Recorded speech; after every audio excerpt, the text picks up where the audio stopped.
friends, welcome on detailed study. I am available here for continue the 12C from question 4. Let us see the question number 4. What is saying? In the question 4, PQRS is a parallelogram where PQ is longer than QR by 6 cm. If the parameter of the parallelogram is 36 cm, what is the length of each side? इसका एक small diagram draw करते हैं, उसके बाद इसका solution करेंगे. देखिए question 4 में हमें गिवन है एक पैरेललोग्राम PQRS. अब इसमें हमें कहा गया है कि PQ is equal to QR plus 6, यानी PQ की लेंथ जितनी QR की लेंथ है उससे 6 सेंटीमीटर ज़्यादा है. ठीक है, और QR की साइड जो है वो उसको हम QR ही लेट कर लेंगे. अब पैरामीटर का जो फॉर्मूला है पैरेललोग्राम का वो होता है 2 into sum of adjacent side. हमने भी लास्ट क्वेश्चन में ये पढ़ा है. तो PQ जो है वो QR प्लस 6 है. यहाँ पर हम क्या लिखेंगे फॉर्मूले के अकॉर्डिंग पैरामीटर निकालने के लिए 2 इंटू सम करेंगे एडजेसेंट साइड का, यानी इसका और इसका, तो PQ प्लस में QR. ठीक है, ये फॉर्मूले के अकॉर्डिंग हम करेंगे. अब हम वैल्यूज रखते हैं. 2 इंटू PQ कितना है, QR प्लस 6 है, तो QR प्लस 6 लिख देंगे, प्लस QR की जगह हम QR ही लिखेंगे. अब इसका सॉल्यूशन कर लेते हैं. अंदर हम एडिशन करेंगे तो 2QR आ जाएगा प्लस 6, 2 से इसका मल्टीप्लाई कर देंगे तो ये हमारे पास आ जाएगा. या फिर इसको ऐसे भी कर सकते हैं कि पैरामीटर में 36 दिया है तो हम यहाँ पर 36 की इसकी वैल्यू रख लेंगे. 2 इधर मल्टीप्लाई है, इधर आकर हो जाएगा डिवाइड में, तो 36 divide by 2 is equal to 2QR plus में 6. इसे कैंसिल कर देंगे तो ये आ जाएगा 18. ठीक है, इधर कर लेते हैं बाकी बचा हुआ क्वेश्चन हम. तो 18, ये 6 इधर आएगा और माइनस में हो जाएगा. 18 minus 6 is equal to 2QR. 12 बच गया हमारे पास. 2QR QR की वैल्यू हमारे पास आ जाएगी 12 divide by 2, then we will get 6 centimetre. तो QR हमारे पास आ गया 6 सेंटीमीटर. तो दूसरी साइड जो हमसे पूछी गई है इस साइड की लेंथ पूछी है, तो अब हम PQ निकाल लेंगे. PQ इज QR प्लस में 6, देन 6 प्लस 6 ये था और ये QR की वैल्यू भी 6 आई है, then we will get 12 centimetre. तो इस तरह से PQ हो गई 12. यहाँ पर अब देखिए पैरेललोग्राम में हम वैल्यू पुट कर देंगे और QR हो गया 6, तो इधर 12 बचाएगा और इधर भी 6. तो इस साइड की हमने लेंथ फाइंड आउट कर लिया. I hope clear this question. Then we will take the next question. Question number 5 is asking the adjacent angle of a parallelogram or ये हमें साइड दी गई है पैरेललोग्राम की adjacent. Find the angle of the parallelogram. Sorry, ये हमें angles दिए गए हैं, एडजेसेंट एंगल्स दिए गए हैं. अब हमें इनके एंगल्स फाइंड आउट करने हैं एक्चुअल में कितने हैं. ठीक है, तो कैसे करेंगे इसका सॉल्यूशन देखते हैं हम. क्वेश्चन 5 में हमें PQRS एक पैरेललोग्राम गिवन है जिसमें हमें 2 एडजेसेंट एंगल्स दिए गए. एडजेसेंट यानी कि ये और इसके साथ लगने वाला ये वाला एंगल. ठीक है, तो वो हमें गिवन है. जैसे कि मान लो एंगल P और हमें गिवन है 3x माइनस 12 डिग्री. ठीक है, और एंगल Q हमें गिवन है. एंगल Q की वैल्यू हमें दी गई है 52 प्लस में 2x. ये 2 एडजेसेंट एंगल्स हमें गिवन है.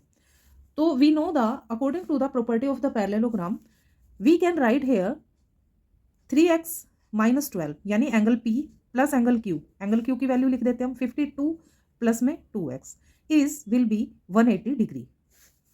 रीजन क्या लिखेंगे यहाँ पर लिख देते हैं adjacent angles of parallelogram are supplementary.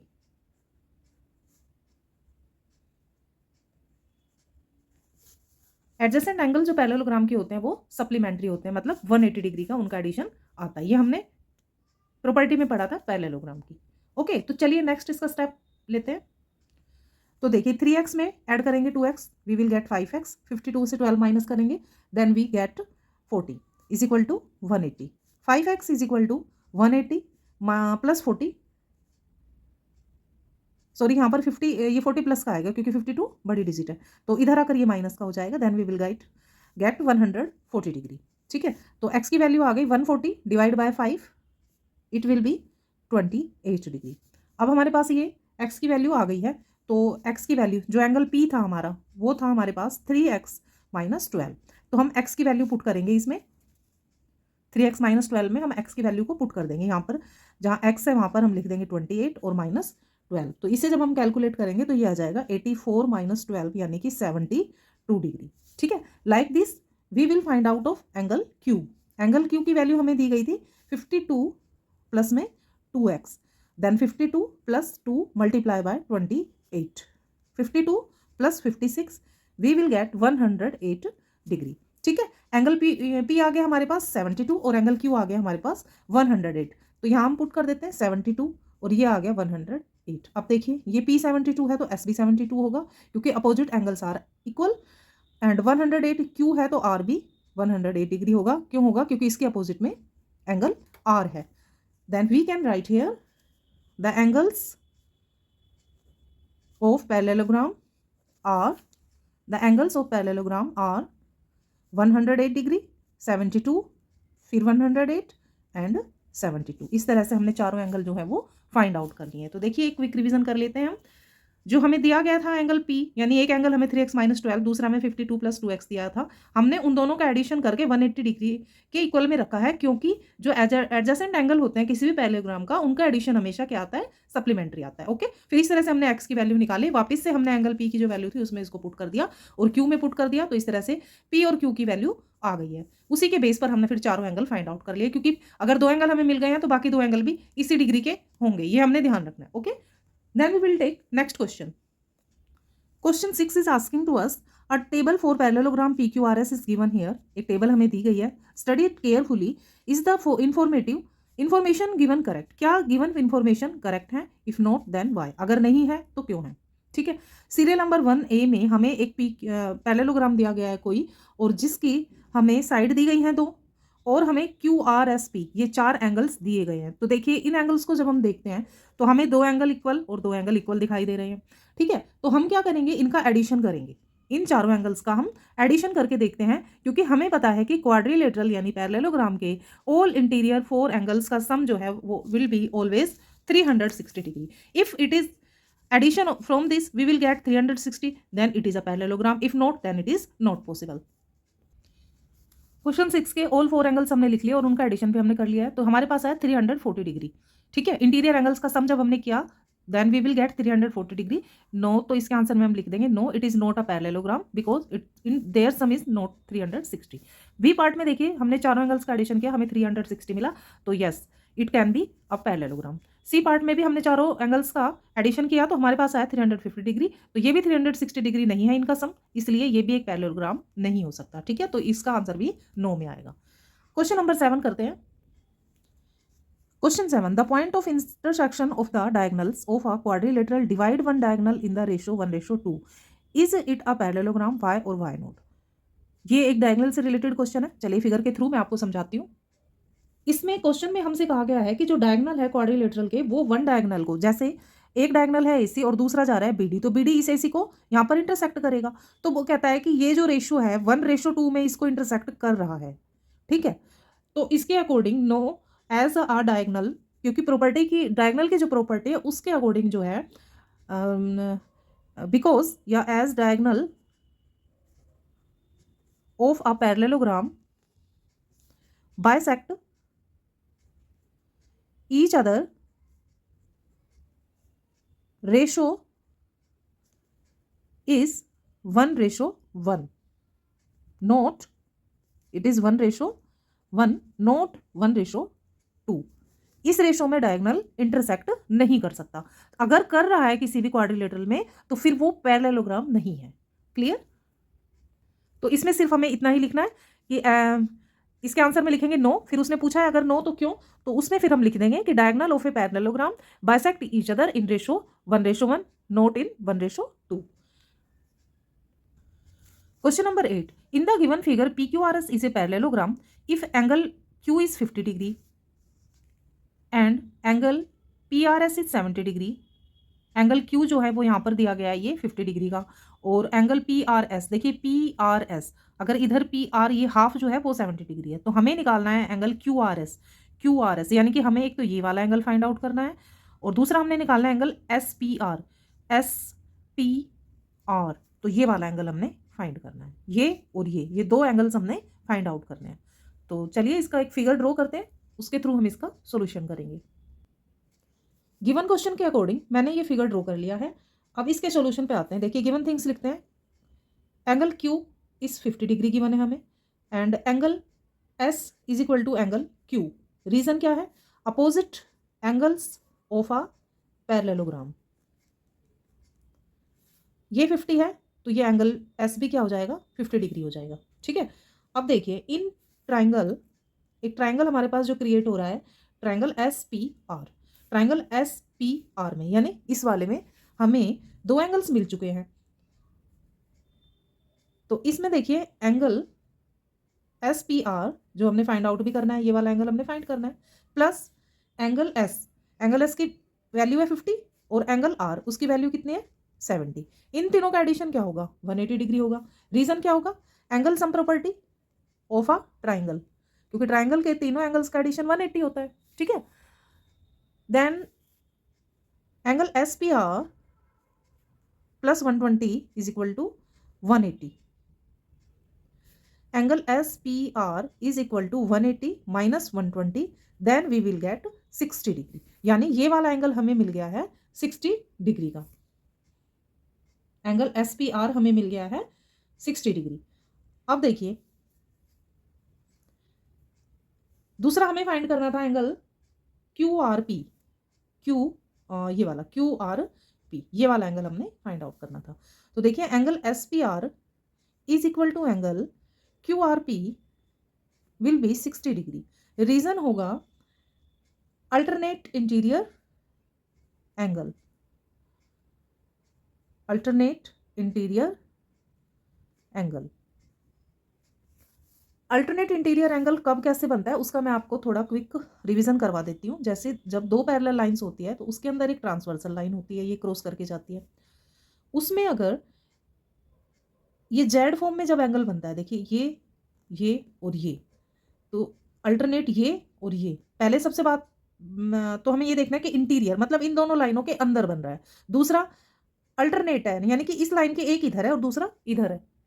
Simple जो मैं एक बताती हूँ बच्चों को ताकि जल्दी समझ आ जाए। देखिए इस फॉर्म में अगर कोई एंगल बन रहा है, एक लाइन के इधर बन रहा है दूसरा लाइन के इधर बन रहा है, क्योंकि ये पैरेलल लाइंस होती है, अगर हम इनको इधर और इधर दोनों साइड हम बढ़ा दें तो ये पैरेलल लाइन हो रही है, ट्रांसवर्सल लाइन है। तो जेड फॉर्म में जब भी एंगल बनता है तो वो अल्टरनेट एंगल होता है और इंटीरियर भी है क्योंकि दोनों लाइनों के अंदर फॉर्म हो रहा है ये। ठीक है, तो alternate interior angles always will be equal. Then we will find the both of the angles from question 8। Question 9, in the given figure you have two parallelograms. एक तो ये बड़ा पैरेललोग्राम है, दूसरा ये छोटा शॉर्ट में बनाया गया है, P Q R S and P T U V. P Q R S ये हो गया और पी टी यू वी एक बड़ा हो गया। If angle V is 100, angle V ये वाला angle V is 100, then find angle P. इधर से देखिए इधर दिया गया angle P, angle U, angle R और एंगल आर एस पी। हमें ये चार एंगल फाइंड करने हैं। तो कैसे करते हैं, चलिए बारी बारी देखते हैं इसको। ये फिगर ड्रॉ हो गया है, गिवन है हमें सिर्फ एंगल वी, ये वाला एंगल, ये 100 डिग्री का हमें गिवन है। तो लिखेंगे हम इसका एडजेसेंट देख लेते हैं एंगल यू या एंगल पी ले लेते हैं क्योंकि एंगल पी फाइंड करना है। ठीक है, तो दोनों का एडिशन क्या होगा, एंगल वी और एंगल पी का एडिशन क्या होगा 180 डिग्री होगा। तो स्टार्ट करते हैं, angle V plus angle P will be 180 degree. Reason sum of adjacent angle of parallelogram will be always 180 degree. अब देखिए एंगल वी 100 है तो एंगल पी क्या हो जाएगा 180, ये वी इधर आएगा माइनस हो जाएगा, इसकी वैल्यू माइनस हो जाएगी, तो एंगल पी हमारा आ गया है 80 डिग्री का। तो एक पार्ट तो हमने सोल्व कर दिया है इसका। ठीक है, अब एंगल यू फाइंड आउट करेंगे। तो एंगल यू को निकालने के लिए भी हम क्या करेंगे, एंगल यू ऑलवेज भी 80 डिग्री। रीजन क्योंकि एंगल यू, ये एंगल पी हमारा 80 डिग्री आ गया है। Angle U is opposite of the angle P, angle U angle P के अपोजिट है, इसलिए यहां हम लिख देंगे क्योंकि अपोजिट एंगल ऑफ पैरेललोग्राम।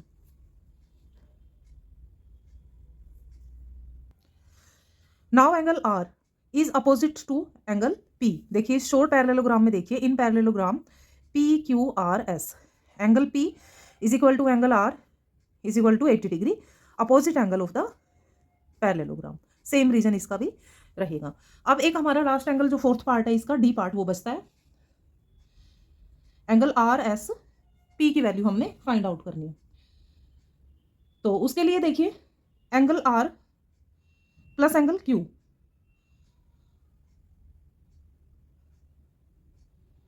या फिर हम इसको देख सकते हैं angle P plus angle S will be 180 क्योंकि एडजेसेंट एंगल ऑफ पैरेललोग्राम। ठीक है, angle P plus angle S। तो एंगल P हमारे पास 80 डिग्री है, तो एंगल S हमें निकालना है RSP। हाँ, तो ये हमारे पास आ जाएगा 100 डिग्री का 180, और angle S 180 minus 80 is equal to 100 degree. ठीक है, तो इसी को ही हम नाम दे देंगे एंगल RSP इज 100 डिग्री। तो इस तरह से हमने ABCD चारों पार्ट्स में, ठीक है, सभी एंगल्स को फाइंड आउट कर लिया। ये हमारा A था, ये B पार्ट में पूछा गया था, ये C था एंगल R के लिए, और ये हमारा था D पार्ट। तो अपोजिट और एडजेसेंट एंगल की प्रॉपर्टी के थ्रू हमने इन चारों पार्ट्स का सॉल्यूशन निकाल लिया है।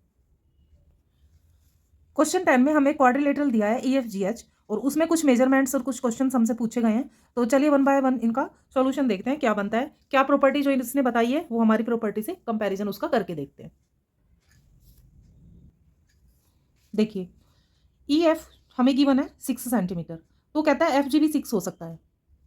अच्छा चलो, हो भी सकता है, तो फिर वो कहता है इज इट अ पैरेललोग्राम। ये साइड 6 हो सकती है, ये भी 6 हो सकती है, बट वो फिर वो पैरेललोग्राम नहीं हो सकता, क्योंकि adjacent side never be equal in parallelogram. Opposite sides are equal. ठीक है, अगर एडजेसेंट साइड इक्वल कह रहा है तो फिर वो क्वाड्रिलेटरल पैरेललोग्राम नहीं हो सकता। ठीक है, in the B part EF parallel GH, EF parallel GH, is it a parallelogram. EF parallel GH अब कैसे हो सकता है, EF पैरेललोग्राम GH, EF जो है वो पैरेलल तो हो सकती है GH के, लेकिन इसने क्या दे रखी है, ये एडजेसेंट साइड भी तो इक्वल दे रखी है ना, तो उसके अकॉर्डिंग तो फिर इसका भी आंसर नो ही आएगा। सी पार्ट में हमसे कहा गया if EF is equal to FG और EF पैरेलल टू HG, तो वो तो दोनों सिचुएशन में हमने नो लिखा है, तो ये थर्ड में भी नो ही होगा, क्योंकि अलग अलग प्रॉपर्टी ये फिट नहीं बैठ रही है, तो फिर दोनों मिला के भी ये नहीं फिट होंगी यहाँ पर। तो डी में देखिए एंगल E जो है वो 70 डिग्री है, ये क्या है 70 डिग्री, और एंगल G जो है वो है 110 डिग्री, एंगल F जो है वो है 110 डिग्री। तो क्या ये पैरेललोग्राम है? नहीं है, क्योंकि अपोजिट एंगल्स क्या होते हैं, इक्वल होते हैं, और इसमें अपोजिट एंगल्स इक्वल नहीं है बल्कि एडजेसेंट इक्वल है, इसलिए डी पार्ट का आंसर भी क्या नो आएगा। ठीक है, सिर्फ इसमें यस नो बताना था, रीजन देना नहीं था, बाकी मैंने आपको रीजन बता दिया है, तो चारों पार्ट्स में ही इसका आंसर नो में आने वाला है। ठीक है स्टूडेंट्स, इसी के साथ हमारी 12C कंप्लीट हो गई है। 12D अब हम सोल्व करेंगे। मिलते हैं नेक्स्ट वीडियो में नेक्स्ट क्वेश्चंस के साथ, तब तक अपना और अपनों का खास ख्याल रखिएगा। Thank you students to watching my video. Radhe Radhe.